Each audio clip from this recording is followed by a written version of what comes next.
Hello, everybody, and welcome back to a very special episode of the Vandy Blitz. Today, we are talking about what all sports fans love to talk about and only really get to talk about once a year, and that is the Super Bowl. However, before we get to that matchup, we want to recap a little bit about our episode last week. We talked about the conference championships, made some predictions. So we'll talk about those games, see how we did, and then move on and talk about the Super Bowl and make our predictions there. But let's just start it off, boys. What did you think of the first game of the weekend? Man, I loved it. I loved watching that Packers-Bucks game. But something that really frustrated me was at the end of the game, Matt LaFleur, like what we did, like what me, Theo, Joe, and Jacob did, underestimated Tom Brady and went with that field goal. And that's what really frustrated me. That's what really frustrated me because I think if you go for it, you have the same chance of winning or losing.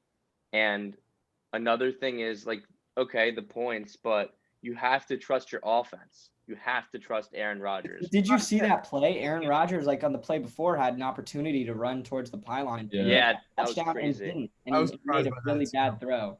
Made a really bad throw. I can understand, though, Rodgers is obviously going to be more pass first.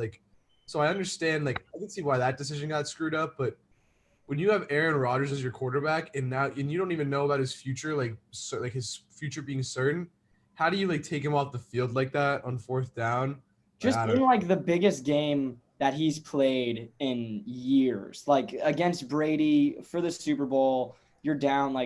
You have to do everything you can to maximize your chance of winning, and that is scoring the touchdown there. And I think maybe Matt LaFleur was making a conservative choice, but when you're in a championship game down by 10 in the fourth quarter, you don't make conservative choices because conservative choices will not win you the game. And that's just as simple as that. But just to talk about sort of, me being right here, all you guys thought I was just fluffing up Brady a little bit, huh? But guess what? I knew it. See, this is the thing. Brady is a winner. Brady finds ways to get it done. I know Theo's like, oh, he's fucking going off about Brady. Here we go. Just saying, I was right. You got to give me my little moment in the sun here. I thought it was a really good game. I thought Devontae Adams played well. I mean, I thought the Packers played well. I thought they looked like the better team, but the Bucs just found a way to win, which is exactly what I thought would happen. I actually disagree with that. I think the Bucs look like a better team. I thought the Bucs, and we can talk about those little decisions, like Rodgers not running it or kicking that field goal, but I think at the end of the day, the better team won that game, and that was definitely the Tampa Bay Buccaneers. I think a lot of that game time, that end of game stuff, you could say maybe the execution was different. I think that might be a little bit more on the coaching staff than the roster, but throughout the game, it was pretty neck and neck. Aside from King blowing a couple plays where they scored a touchdown in the last play of the freaking first half, which definitely changed the game. Definitely changed the game. That brings it from a 4-point game to an 11-point game. That's the kind of thing that makes a difference. And I don't necessarily think that pass that right there means that the Bucs are better. So I'm saying when they were playing, I saw, you have some typical football stuff game to game. You can't execute plays as well. Maybe, the defense reads it, something like that happens, an X factor. But generally, I thought they both played well. These are two top tier teams. I think, just general. I thought throughout the season, I still think the Packers are a better team than this Buccaneers team, and just play they look a little bit better. But Brady is that difference maker. And that's why they won. I have to say, sorry, what were you going to say, Jeff? I'll just be really quick. I was just saying what's crazy is you look at the mistakes that each side made, and obviously, like Wacker said, that touchdown at the end of the half is a huge game changer. But think about the drop 2-point conversion as well. That's points that you could have had back, and then you wouldn't have even thought about going for the field goal there. I think you would have probably went for the touchdown, but who knows? But also look at Brady's interceptions. I believe two of them that he threw, I think that two of them were honestly plays where it was a 3rd and long, and it was almost like a punt. A QB punt. Yeah. You know what I'm saying? So even though it makes it look worse on the stat sheet and stuff, the mistakes the Bucs make are very minimized. The damage lateral is so minimized compared to what the Packers' mistakes were that were so catastrophic. Yeah, guys, that Packers secondary just didn't look great. And the Bucs secondary stepped it up too. Maybe you haven't seen a ton of this Bucs defense. The most memorable part of the season for me from them is when they played the Chiefs in that first quarter of Tyreek Hill. But they had that one highlight that SportsCenter posted like 100 billion times where they were like, if you're a defensive back, you can appreciate this. And it's Devontae Graham doing that little end around thing that he did to Jalen Ramsey that worked, but the Bucs defense read it and stopped it. And that's what I think like Tom Brady and this coaching staff bring to this team. It's a level of preparation that's going to elevate their play. So maybe they're not the most talented guys. You haven't heard about them through the entire regular season, but that's why I don't think you can count them out. So even though as we go into this conversation about the Super Bowl, let's talk about the Chiefs game first. Wait. Let me just add one more thing about this game. Sure. Two more things. I didn't want to necessarily transition. I was sort of just prefacing what I was saying is that, to me, the Bucs become a little elevated at this time, and that was the difference in that game. I think that either team could have won that game, but I think this extra level of participation, maybe the vibe that's set, the tone at practice, that kind of thing, that championship experience is what made the difference. But so Will, go ahead. You talk about the tone. The Packers score a touchdown, I think with 10 minutes left in the fourth quarter, and Alan Lazard has the ball in his hands and it drops. I think that was a huge tone setter. And then another thing that we have forgotten to talk about was that defensive pass interference they called on King at the end of the game.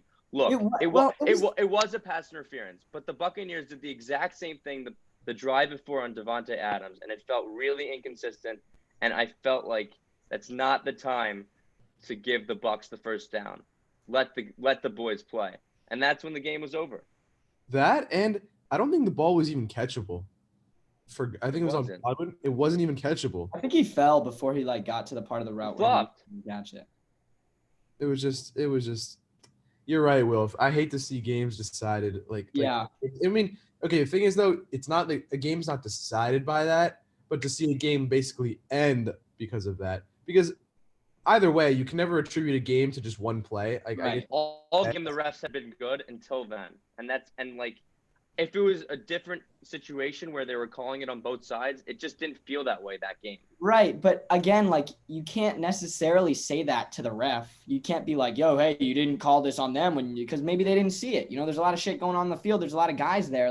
You can't say – I guess you can say don't call it. Generally, that would be my approach towards these championship games. Just let them play. Football is a physical sport. You're going to get touched like that while running routes as a wide receiver in the NFL. It wasn't even anything that egregious. It was pass interference, but it wasn't that egregious in my opinion. But it was pass interference. So we can complain about it all we want. They made the right call at the end of the day. It's just bitter in our mouths as fans because we didn't get to see maybe an Aaron Rodgers Hail Mary to beat Tom Brady in the NFC Championship or something like that.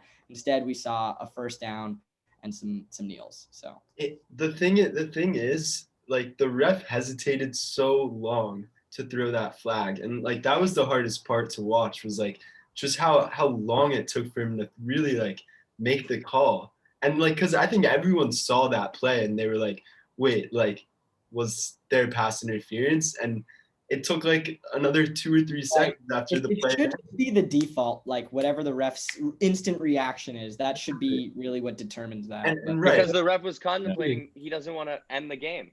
Yeah, no, and they're considering everything we're saying right now too. They're considering yo, hella people are watching this game right now, and they're all gonna be mad.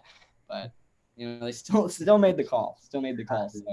Yeah, I also wanted to make a point about. I mean, this is kind of random and not on topic, but it does have to do with the Bucs. I just really like the coaching style of Bruce Arians, and especially the defensive coordinator Todd Bowles, right? Yeah.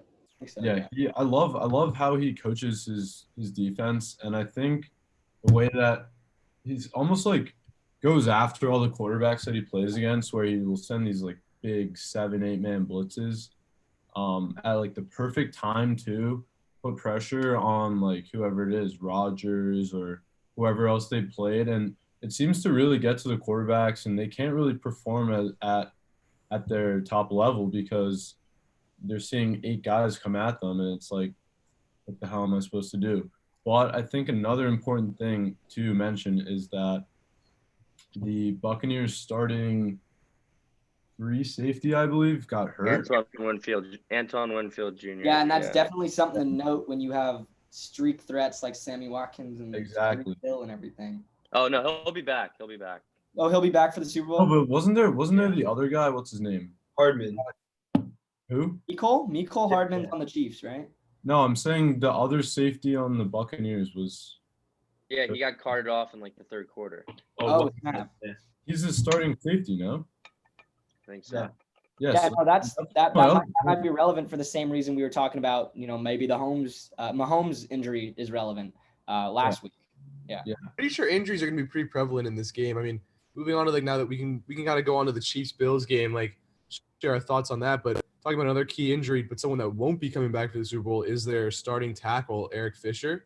I don't know if you guys saw that. He tore his Achilles in that game, so he's going to be out for not only the Super Bowl but possibly into next season as well. That's a pretty big one going into the. And he's their left tackle with, on the other end, Dominican Sue in the interior, and they have great linebackers. Those three guys. That's a scary matchup for the Chiefs. But something too that is notable is that the Chiefs looked good. They did not look like they missed a beat. I checked. I was watching until they hit 38-15, and then I was like, well, I think we can call it. There's 8 minutes left in the fourth, and they're down by 23. This Chiefs team continually looks like sometimes I'll watch them on offense and I'll be like, I don't know what I would do. Like if I'm the defensive coordinator, like how do you stop this offense? It's ridiculous. They have so many X factor players. Mahomes is it's self-explanatory why he is an X factor, Super Bowl guy, MVP, franchise player. They also have Tyreek Hill on the perimeter. They have Sammy Watkins. They have Mecole Hardman. They have Le'Veon Bell. They have Travis Kelce. I mean, they had a strong line. I don't know how it's going to look against this front after that injury, but this offense just sometimes looks untouchable. And I definitely agree with that. I say at a certain point, it's like as a coordinator, like planning for the Chiefs, like schematically, I don't even know what you can do against such a like stacked personnel. Like so many guys, like the personnel wise, like you can set up the scheme as probably as best as you can, but they're just so good, like so good personnel wise. But one thing I like to note too that was surprising about the Chiefs in the game is, did you guys notice their pass rush was pretty good? Chris Jones was getting to Josh Allen. Like he's the most underrated defensive end in the league. Really, he's really underrated. I think as a whole just underrated their defense. I made a bad call. I predicted the Bills would win. Obviously they did not. I was hoping for a little bit more offense out of them, but we didn't get it. And then the Chiefs just did what the Chiefs do. But that defense does look pretty intimidating. And that's what I think is a positive that we're seeing here is in the postseason, a lot of these defenses are stepping up. Bucs are playing, maybe a little bit higher than their regular season level. This Chiefs defense is not one that we typically look at and we're like, yeah, this is a powerhouse right here. But defensively, as you say, they were doing some things against the Bills. And I don't know. I thought this game, it sort of emphasized the tiers in the AFC at least, because it made clear that the Bills are on the come up. There's some exciting teams there that you can watch and look at. There is a king of the AFC right now. That's Patrick Mahomes and the Chiefs. They're in a tier of their own, and they're going to be making the Super Bowl this year, as we saw. And you know what? If they maintain their talent and come out of the gates like they did this season, next season, I don't know if there's going to be a football answer for these guys by then.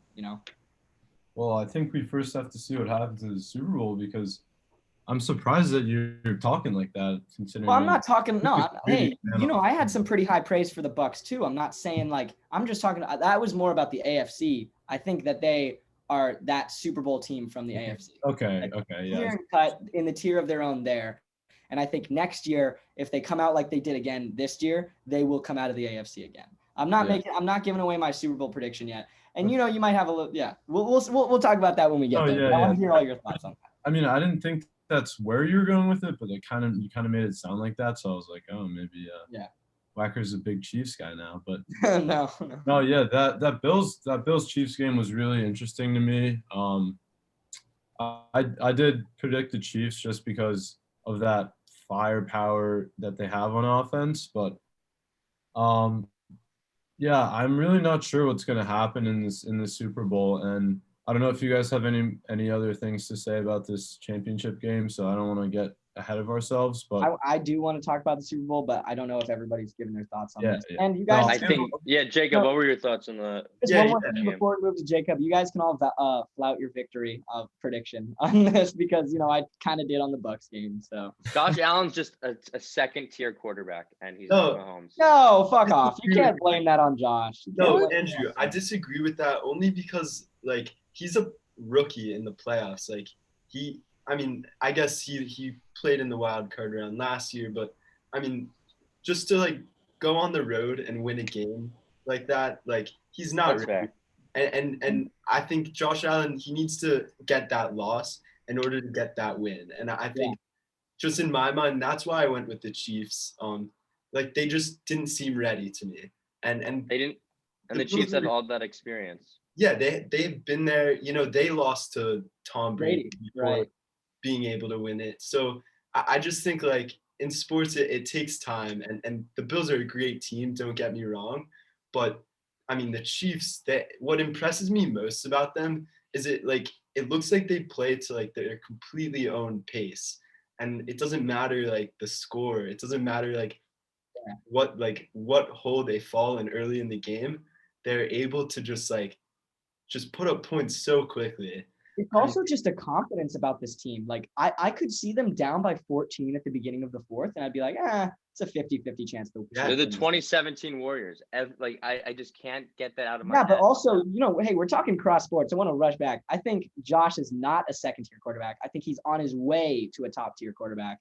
He's just in between. He's in flux right now. Not second tier. And as we talk about other sports too, like the Nuggets last year when they made that conference finals run, like Jokic is an MVP candidate this year. It just takes some playoff losses to sort of really get that athlete moving in the right direction. I think that's what we're going to see with Josh Allen and Stephon Diggs, who sat out there and watched the entire AFC Championship celebration by the Chiefs. That's becoming a thing now, where there's like one player from a team that's just sitting out like this, like, oh my God, like watching the championship celebration. Then the ESPN's like, he's gonna be nasty next year. Kind of annoying, honestly. Yeah, I know. Like, I get it if you're the player, but with ESPN being like, oh, this guy's out for blood, like okay. It's like, come on, like you lost. Like I get it. Like I know, like you're doing your own thing. Like, but it's like, you're doing that, and like they're all filming you. Like he's like standing there, and there's like the camera guy behind him, like snapping all these pictures, and he's like, and like in his head, I don't know if he's thinking like, it does look like a little bit of a photo op. like, hold it on the gram, like I don't know. It's just like, yeah. Anywho, I think we should talk about the Super Bowl. I think that's what most people want to hear about, and I think that's what we want to talk about. So let's get into it. Let's not give our I think we should all just rapid fire our predictions at the end of a preliminary conversation, maybe. So let's just hear some thoughts from the field. So this is what I think. A lot of people don't see it, but this Buccaneers team is very similar to the 2019 49ers. They run really well. They have a great pass rush. And that was the mismatch going into last year's Super Bowl. It was Joey Bosa versus Eric Fisher. And now it's, I think it's Shaq Barrett versus, JPP versus, I don't even know who their left tackle is. I mean, their line has just been really good the whole playoffs. So I'm really excited for that. That's the advantage I see with the Buccaneers, and with the Chiefs, it's the people on the perimeter. It's the Miko Hardmans, the Tyreek Hills, and I think the Chiefs. Oh, sorry, I don't know. What do you guys think? I mean, I think the linebacker core also on the Bucs is so strong. Devin White is so good. Yeah. Same with Quan Alexander. I mean, I'd like to know. I mean, did you guys say that Winfield will be back? Because I wasn't sure about that. Yeah, he's supposed to be back. Yeah. Because apparently also, Le'Veon, Sammy Watkins, I think they were both kind of banged up, but like this extra week's gonna really help them out a lot. There was someone else too that I think that maybe it was Winfield, but I think it's just really gonna come down to if the Bucs can keep the Chiefs under 30. They can keep them under 30. They can I think they have keep them under 20, 25, like around there. Like you got to limit the Chiefs scoring because nobody can win a shootout against the Chiefs. It's a fact. I think it's a fact. No one can win a shootout against them. So it's going to come down to, can the Bucs get turnovers? Can the Bucs cause 3 and outs? Can they get stops? And can they control possession time? They can control possession time. They run all over the Chiefs. Who knows what will happen? But they gotta control the tempo, and they need to stop the Chiefs and get turnovers. Yeah, I mean, there is a lot of things. that I think, this game is just hard. I think it's going to come down to this quarterback matchup, though. Like, honestly, I think it might seem like perfect like that. I think it's going to come down to this quarterback matchup because when Brady and Mahomes face off, it's never, ever, ever a blowout. It's never. Like, it's always a close game. It's always a battle. There's always, footage of the other one on the bench going like sulking when the other one's driving down the field. And it's just going to come down to who plays better. Interestingly, not only did Patrick Mahomes have his concussion issue, he's also having some issues with his toe too. There are 8 limited Chiefs, just to be specific on that. One of them being Sammy Watkins, some of them being Sammy Watkins, Le'Veon Bell, Mahomes, Fisher, and Clyde Edwards-Helaire as well. And Mike Remmers too, another offensive lineman. 2 offensive, Wiley as well. So Mike Remmers, Eric Fisher, and Andrew Wiley are all banged up a little bit, which I guess that goes back to what you brought up. Levante David. There's a lot of Buccaneers like defensive interior players that can do some damage. So that might be really relevant. But I do think it'll come down to the quarterbacks. That's just how I see it. Yeah. No, I think that's an interesting way to look at it, and I could agree with you in some ways, and I could disagree with you in some ways, but I think, and I don't want to keep repeating myself about the Buccaneers D and Todd Bowles, but I don't know. I just love the way he coaches the game, and I think I'm not going to say he's like the best defensive coordinator out there because I don't know if he is or. He's very, very good. He has the number 1 rush defense, but 20th passing. My point is I think personally, I can see him continuing with that like hot blitz kind of really aggressive defense, and against injured Mahomes, who might still be like partially concussed, his toes hurting, maybe not as mobile.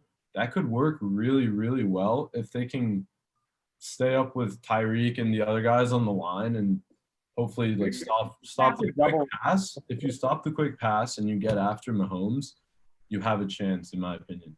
So how did he look against the Bills? You know what I mean? Look like he was injured. Like that's what I'm saying. That dude's immortal. No, but he was sitting in the pocket slinging the ball. Like, yeah. No. If you get after him and make him move, it's definitely I think it's gonna affect the game a lot.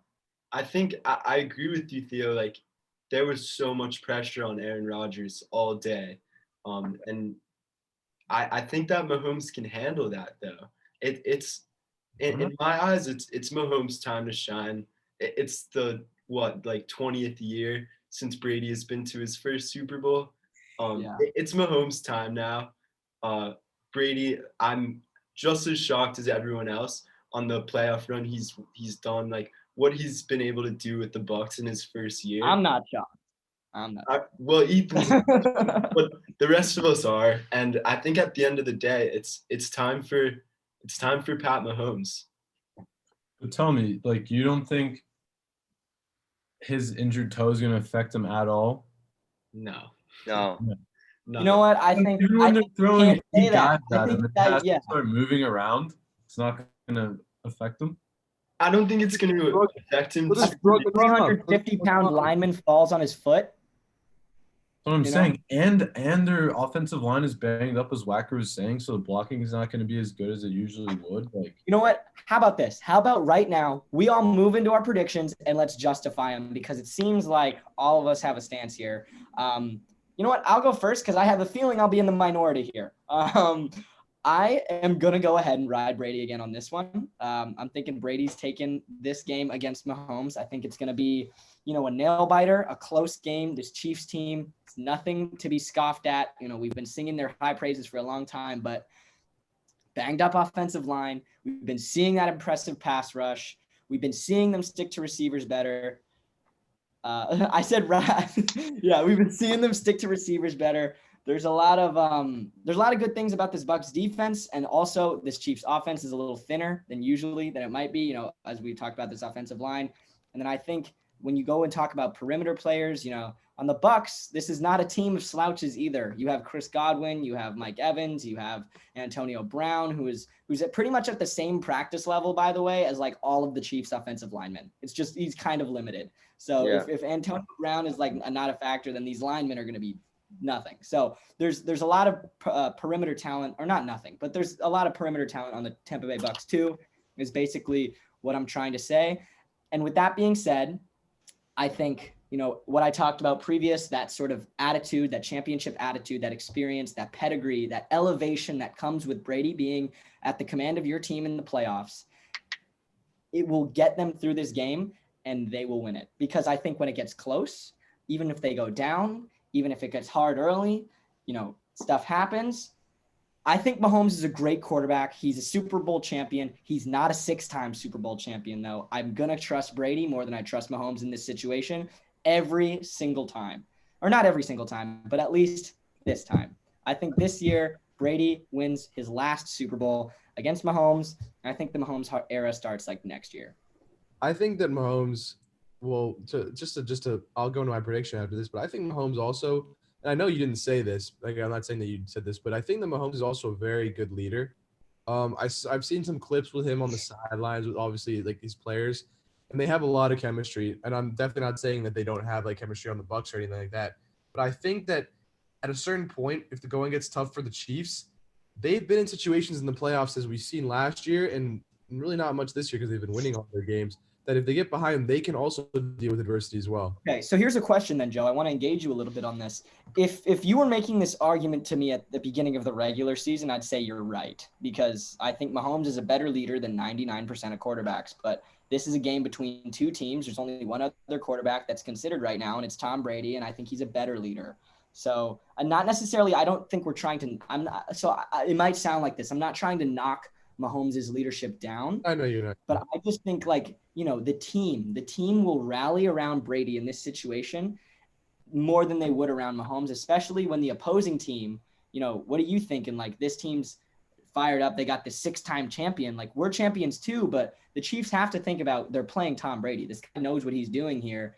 That might affect their mental a little bit. It has in the past when they've played each other for sure. So, that's a consideration to be had there. But I do think you're right. Mahomes is an exceptional leader. So we can't just say, oh, Tom Brady's leadership is going to win the Bucs this game. But I don't think that's a factor either. So the last thing I'll say about that is I would say that when you compare leadership, I don't think you can even really compare between Brady and Mahomes because I think it's different. I think with Brady, you get the leadership of someone who's like obviously been through the trials and tribulations, and he's been through it all. He's got 6 champions. Like, you can't not respect it.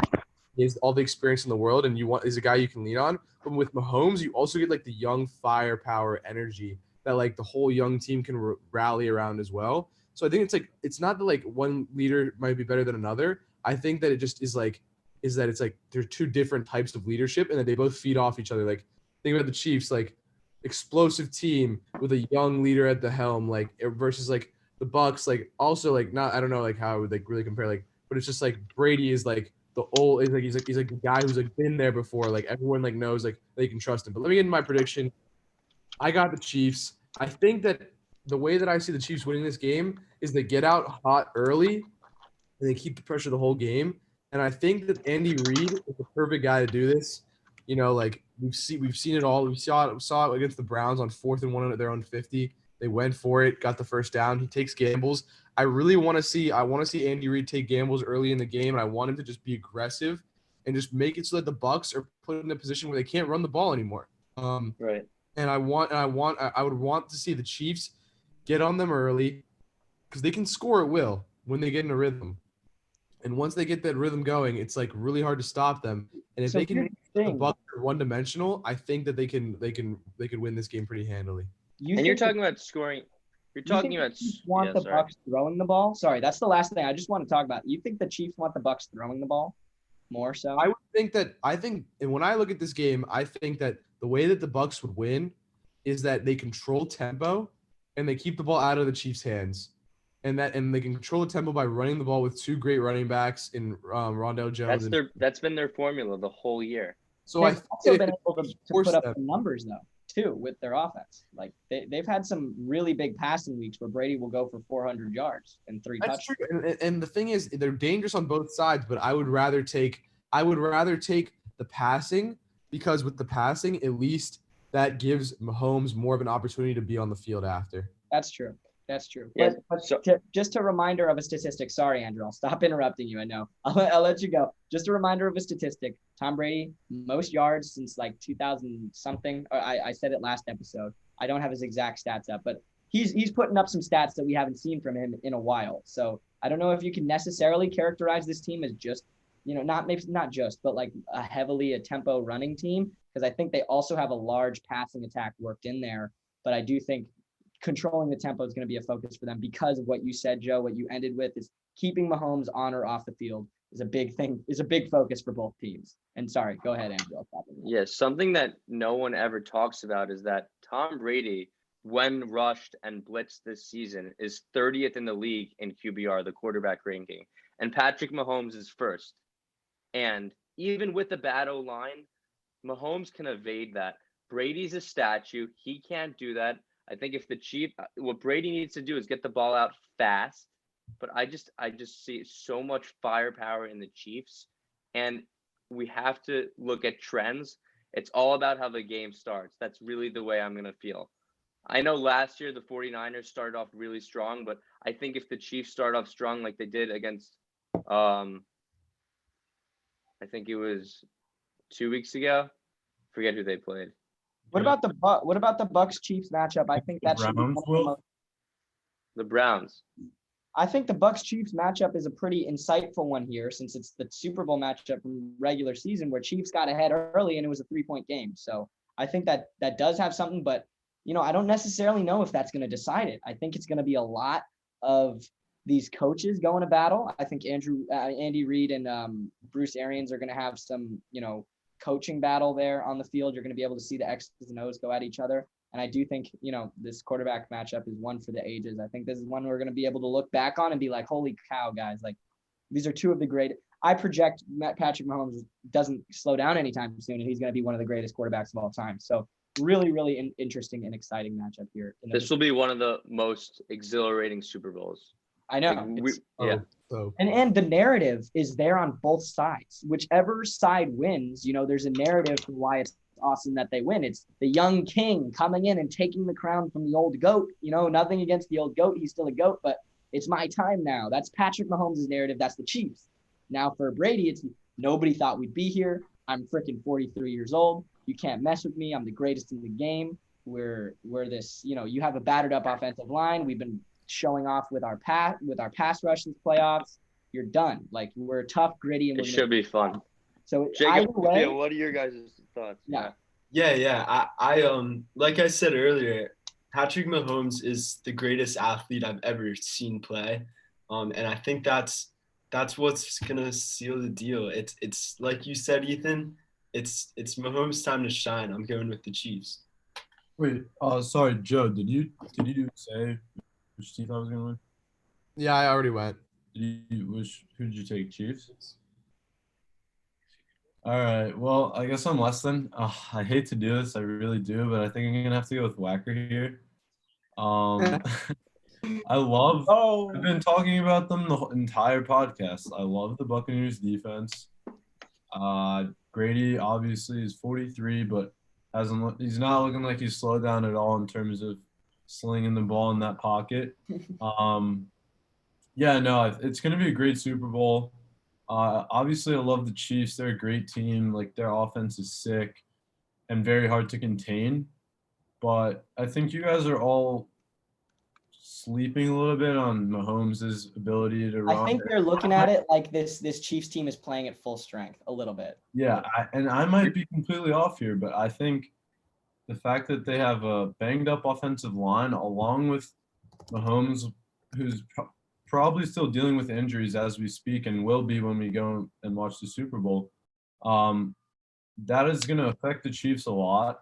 And like you guys were saying earlier, he's the leader of the team. If you see the leader of your team is all banged up, you're going to – I don't know. For me, it's a little bit demoralizing because you're like, shit, if my quarterback can't throw the ball how he usually does, then I don't know about this. But, yeah, no, I really, really like the Bucs here. What's money line on this, Theo? What are the stats on this thing? Sorry, the Chiefs are minus 171 and the Bucs are plus 145. So Sounds Yeah, like I might have to put some money where my mouth is. I think me too.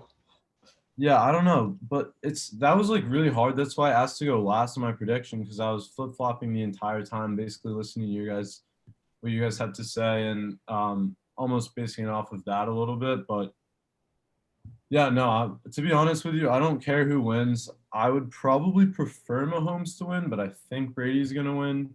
But yeah, no, I'm just really excited to watch the game, to be honest with you. So What yeah. effect do you guys think the 17,000 fans in attendance will make it feel like a Bucks home game in Tampa Bay? Do you guys think it'll have a factor? Huge. I do. And I think also there's going to be Mentally. a large amount of people in Tampa not at the stadium. You know, those 17,000 are not going to be the only fans that are out. I know personally. I think like 10,000 are healthcare workers that already got tickets, but there'll still probably be an over 50% chance that Bucks have more fans than the Chiefs. No, not just only gonna that. happen.